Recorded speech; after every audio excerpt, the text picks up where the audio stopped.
Saya bukan orang yang setengah-setengah, saya akan bekerja keras.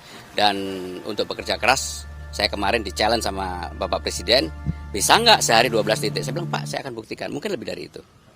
Artinya sudah dikomunikasikan dengan Bapak Presiden ataupun dengan Presiden terpilih? Jadi saya dalam setiap tindakan tidak pernah mengambil tindakan itu tanpa basic yang proper. Karena saya sangat memahami peraturan perundang-undangan dari dulu kala. Ketika saya ada sinyal dari partai, dari Ibu Mega untuk diberikan amanah di DKI Jakarta ini, ada 2 orang yang saya langsung kontak dan konsultasikan. Yang pertama kepada istri saya, Hani Pramono. Tentunya saya harus minta izin, karena dia udah menyiapkan mau berangkat, kebetulan sahabat saya mau menikah di Italia, anaknya sahabat saya. Tiket udah dibeli, hotel udah dipesan, hari ini harus berangkat, harus dibatalkan.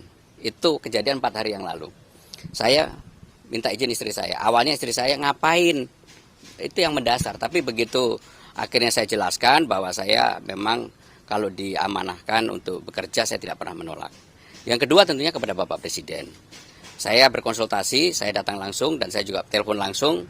Dan ketika saya berkomunikasi duduk berdua sama beliau setelah beliau pulang dari Lampung, beliau tertawa terbahak-bahak. Beliau bilang begini, Mas maju. Mas maju gitu. Karena kalau berdua memang kadang-kadang beliau memanggil Mas. Mas maju. Ini tidak semua orang yang diberikan amanah seperti itu. Pak, saya minta izin, Bapak izinkan. Saya izinkan, Mas harus maju. Jadi inilah yang saya komunikasikan dan terus terang teman-teman media pasti tahu saya sama semua menteri juga berhubungan sangat baik. Bahkan beberapa ketua umum partai, tapi saya nggak sebut namanya ya, sudah menyampaikan ke saya, Mas, saya walaupun dukung yang lain, udah untuk Jakarta saya pasti ke Mas. Kemudian dimandatkan untuk maju tahunnya kapan, Mas? Maksudnya dipastikan maju? Jadi finalnya kalau mau jujur ya, saya sebenarnya terus berusaha untuk tidak maju. Terus berusaha untuk tidak maju. Finalnya baru kemarin sore. Saya bertemu Ibu Mega. Ibu Mega menyampaikan final karena saya sama Bu Mega udah 27 tahun. Jadi hubungan memang sudah sangat dekat sekali. Dan saya di partai pun sebenarnya sudah nggak mau cawe-cawe, nggak mau tampil. Tetapi karena amanah ini saya bilang sama beliau, Mbak, baik, bismillah, saya maju sama Rano. Saya minta doa restunya. Udah itu aja. Jadi baru kemarin. Berarti yang hari Senin pada saat pengumuman gelombang ketiga itu belum? Itu menolak. Bukan belum, menolak. Jadi sudah disampaikan. Ya pokoknya intinya di awal saya tidak berkeinginan dan saya menolak. Tetapi sekali lagi, karena saya sudah menerima ini, saya akan bekerja keras bersungguh-sungguh untuk apa yang menjadi amanah ini terwujudkan. Dan saya senang sekali ketika semua orang, termasuk teman-teman saya, sahabat saya mengatakan, Mas, di survei aja Mas nggak ada. Memang nggak ada, gimana mau ada. 7 tahun aja saya nggak pernah. Teman-teman ini kan pasti banyak yang minta statement saya ketika di istana, nggak pernah mau. Udah. Tapi sekarang mulai hari ini saya mau statement sampai dengan 27 November. Kenapa? Ya rengeng-rengeng di dalam internal partai banyak, tetapi yang menyampaikan langsung kepada saya Bu Mega. Kenapa rengeng-rengeng banyak? Ya pas itu, pas mau diumumkan itu. Menyampaikan nggak alasannya kenapa akhirnya memilih Mas Pram? Kan sebelumnya ada beberapa nama yang dimajukan. Ya yang pertama ibu kan udah sangat senior, pengalaman panjang. Untuk maju di DKI ini kan juga nggak gampang. Orang mengatakan bahwa saya akan turun gunung. Ini bukan turun gunung, ini malah naik gunung, mendaki terjal. Kalau di elit saya yakin orang kenal saya, di elit. Tapi di bawah, karena saya nggak pernah turun. Dan memang saya juga tidak mau berkomunikasi. Hobi saya di Jakarta hanya sepedaan. Kalau di komunitas sepeda pasti saya sangat terkenal lah. Karena apa? Saya ini orangnya nggak mau kalah. Dulu kecepatan rata-rata saya masih 42. Sekarang saya udah 45. Yang muda-muda seumur saya berani lomba di sini untuk naik sepeda di Dalkot pasti saya nomor 1. Gaya kampanyenya akan disalurkan juga nggak nih Mas? Hobi-hobinya Mas Pram sendiri akan disalurkan di gaya kampanyenya nanti? Oh iya saya sangat sederhana kampanyenya. Saya akan berpolitik dengan riang gembira, diterima semua orang, nggak ada caci maki, nggak ada merendahkan, bahkan apa yang menjadi legacy dari semua gubernur saya akan lanjutkan. Nggak ada satupun yang. Bapak ini kan lawannya bakal melawan Ridwan Kamil, Pak. Melihat peluangnya nanti bagaimana, Pak? Ya kalau udah mau maju ya tarung, bahwa dia didukung oleh semuanya, saya sendirian nggak apa-apa. Saya berkoalisi sama siapa? Sama rakyat aja. Gitu. Sempat berkomunikasi dengan Mas Anies, Pak? Sempat. Apa yang disampaikan? Ya secara jujur saya hari Minggu atau hari Sabtu saya nelpon Mas Anies. Yang nyambungin sebenarnya Ketua DPD. Saya bilang ke Mas Anies, Mas, bismillah, mudah-mudahan kita cocok. Saya menyampaikan ke beliau. Karena dalam artian ya cocok dengan kita, kan beliau datang ke DPD PDI Perjuangan. Boleh tanya sama Mas Anies. Bahkan saya sama semua orang itu hubungan saya sangat baik. Tadi pun saya berkomunikasi sama Mas Anies. Saya mengatakan kepada Mas Anies, Mas, ingat nggak Dito anak saya yang jadi Bupati Kediri sekarang, itu ketika lahir jenengan nungguin. Waktu itu Mas Anies ketua Senat. Jadi apa bagi saya yang begini nyantai-nyantai aja gitu. Mas, tadi kan Mas Pram bilang katanya survei nggak ada. Kemudian sudah lama tidak ada di depan. Jadi alasannya kenapa akhirnya mengiyakan? Yang pertama tentunya panggilan ya. Bahwa Jakarta sesuai dengan Undang-Undang Nomor 2 tahun 2024 itu akan menjadi kota ekonomi, pusat ekonomi nasional dan kota global. Maka perlu orang yang punya pengalaman panjang. Saya terus terang, selain di birokrasi sudah cukup lama, pengalaman saya lengkap sekali.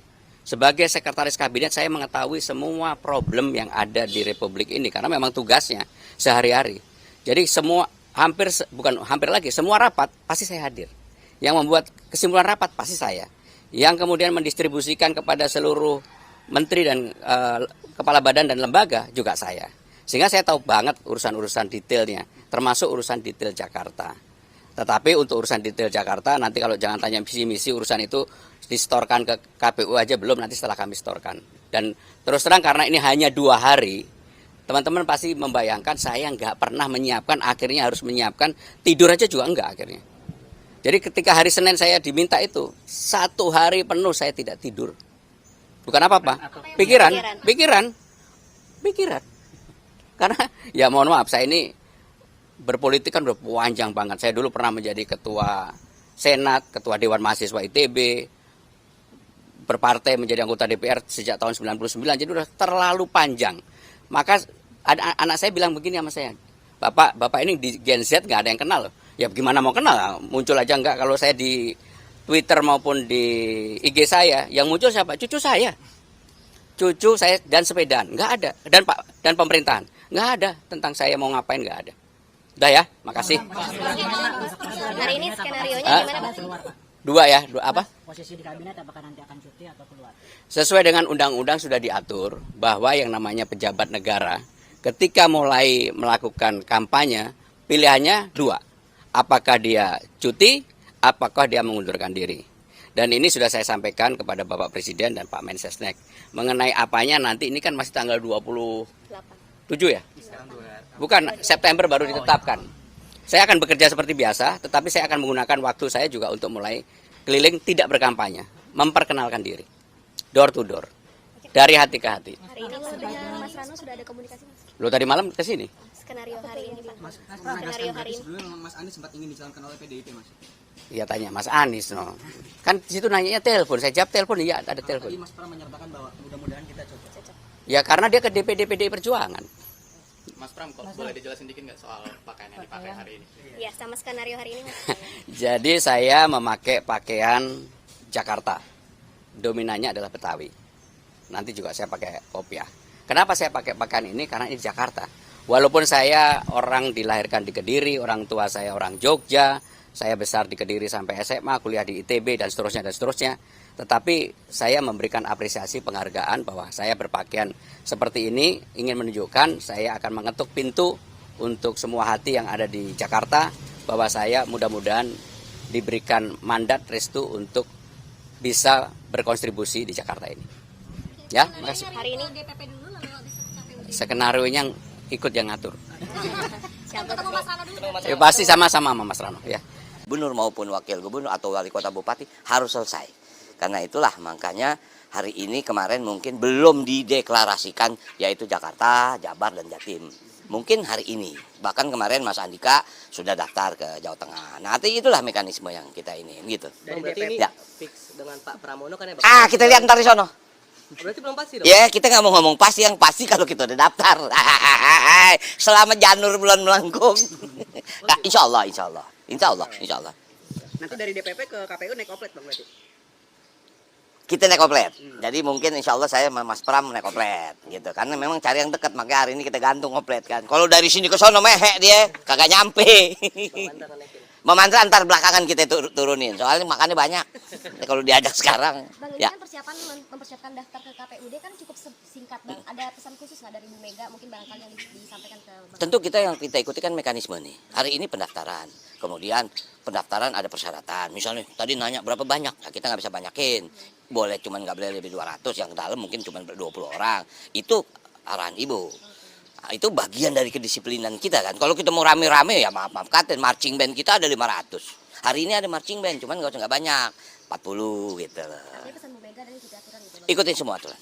Udah nyusun visi Udah, visi misi itu kan sudah terbuat. Karena dalam pengertian begini, selalu kita DPP itu memberikan guidance kepada seluruh calon gubernur, wakil gubernur, bupati, wakil bupati atau wali kota, yaitu visi misi nasional, ya kan, agar pembangunan itu ada kesinambungan. Nah kalau kita mau pahami, nawacita itu adalah visi misi yang diberikan oleh Presiden. Artinya itu tim daripada partai yang menyiapkan. Terima kasih sudah nonton. Jangan lupa like, subscribe, dan share ya.